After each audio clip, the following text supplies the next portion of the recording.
जय श्री राम दोस्तों, जय हनुमान। कैसे हो आप सब लोग। तो आत्मिक ऊर्जा का बहुत ज़्यादा होना जरूरी है। आपके शरीर की, आपकी आत्मा की ऊर्जा ही निर्धारित करती है कि आपकी जो भी इच्छा है या आपके जीवन में आपको जो भी चाहिए वह आपको मिलेगा, कब मिलेगा और कितने समय में आपको प्राप्त हो जाएगा।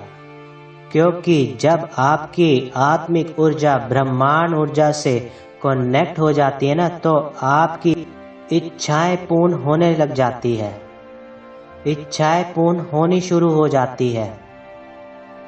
आपकी इच्छाओं को आपके मन के माध्यम से ईश्वरीय ऊर्जा ही पूर्ण करती है और आपको उन चीज़ों को, सब चीज़ों को दिलाती है जो चीज़ें आप पाना चाहते हैं। आपकी जो आत्मिक ऊर्जा है वह बढ़ती है पूजा पाठ से।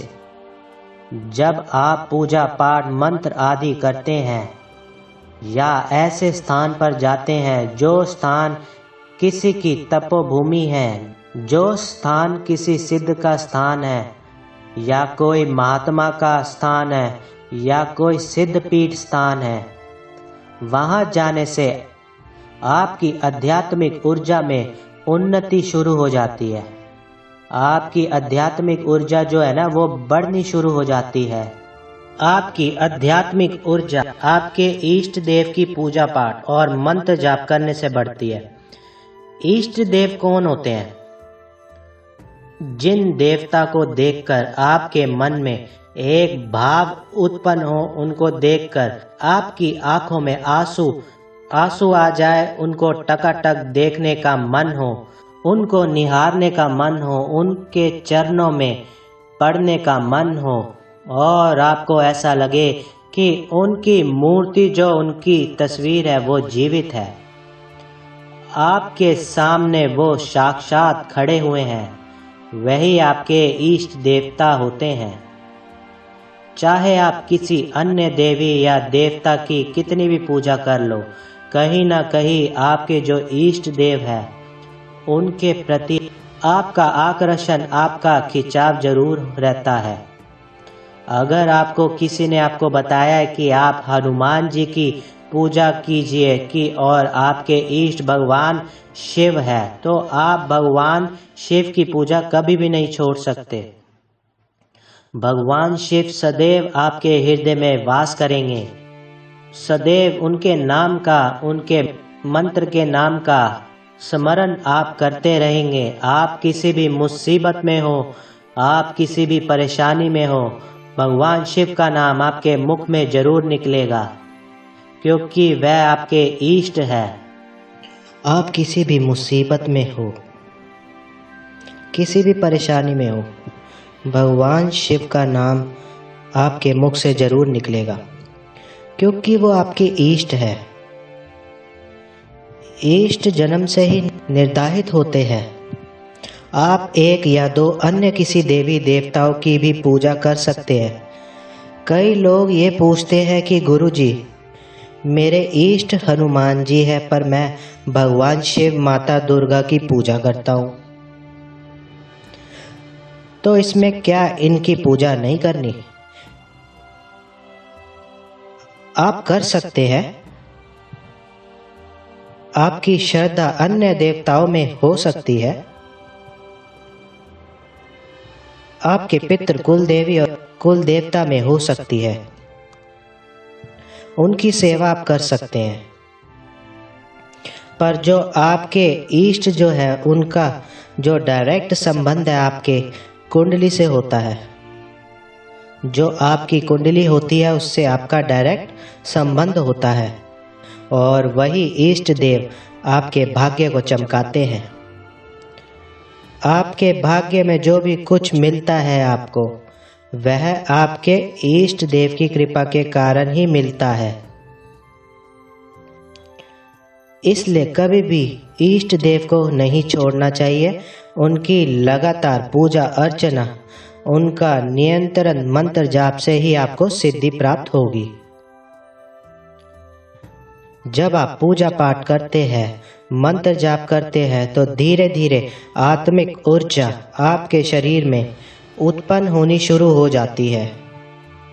आपके भाव के कारण आपके रोंगटे खड़े होने शुरू हो जाते हैं, आपकी आंखों में आंसू आने शुरू हो जाते हैं और जो आपके इष्ट है आपको उनकी पूजा का फल तो प्राप्त होता है और उनकी ऊर्जा तो प्राप्त होती है, अन्य देवी देवताओं की ऊर्जा भी आपको प्राप्त होती है।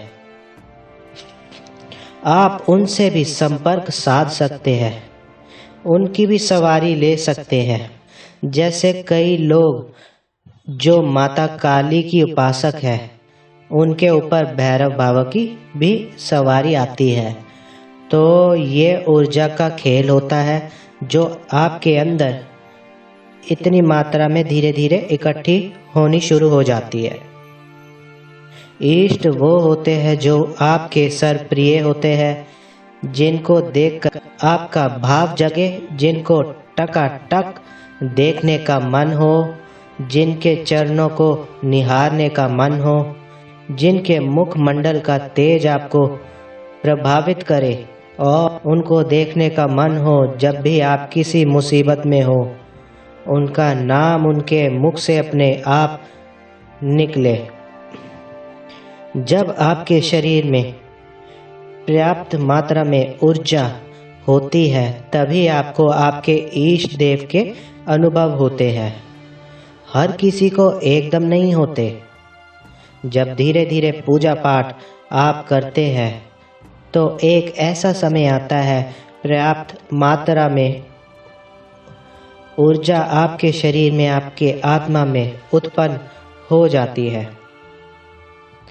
आपके शरीर और आपके आत्मा में उतनी ऊर्जा होती है कि आप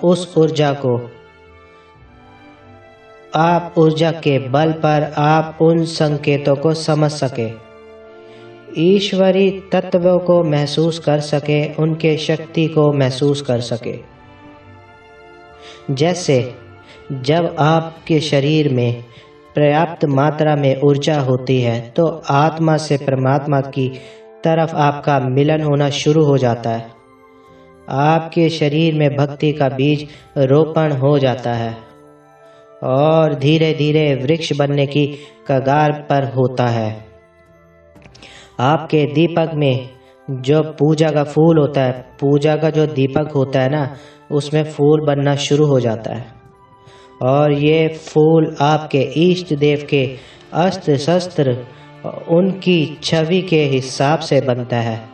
कई बार आपको ऐसा लगेगा कि अगर आपके भगवान शिव है तो आपको उनके त्रिशूल दिखाई देंगे या आपको डमरू दिखाई देंगे या आपको ऐसा दिखाई देगा जैसे कि लाश पर्वत का बना हुआ है। ऐसी अलग अलग आकृतियों को आपको दिखाई देंगी। कई बार जो फूल माला आपने अपने इष्ट देवता को अर्पण किया है वह फूल माला नीचे गिर जाएगी या कोई फूल गिर जाएगा या सपने में आपको दर्शन होंगे आपके इष्ट के।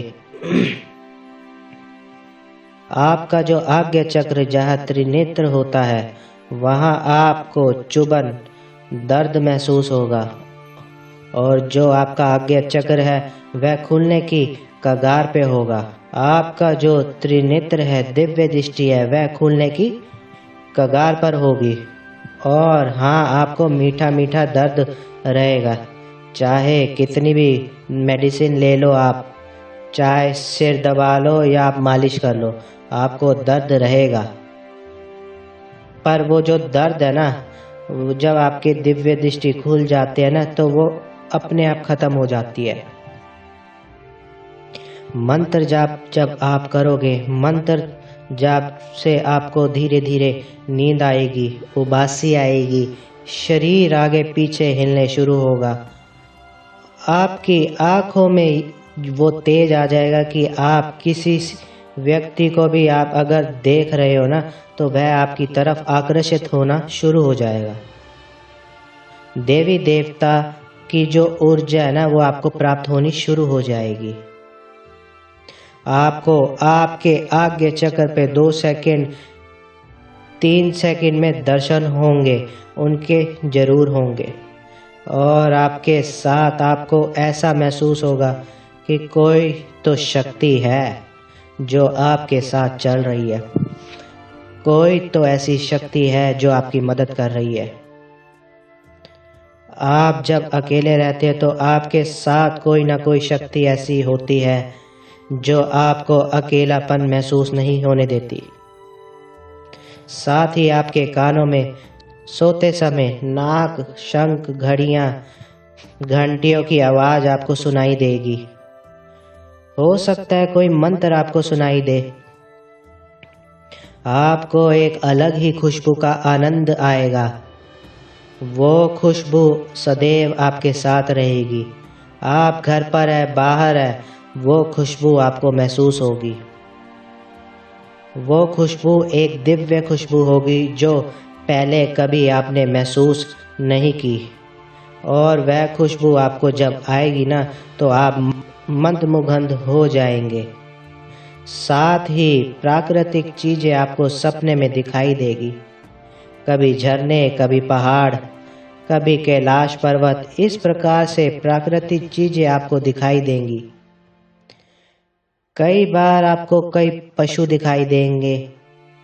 तो ये सभी संकेत बताते हैं कि आपके अंदर पर्याप्त मात्रा में ऊर्जा आ चुकी है और इस ऊर्जा के कारण ही आप देवी शक्तियों को अनुभव कर पा रहे हैं।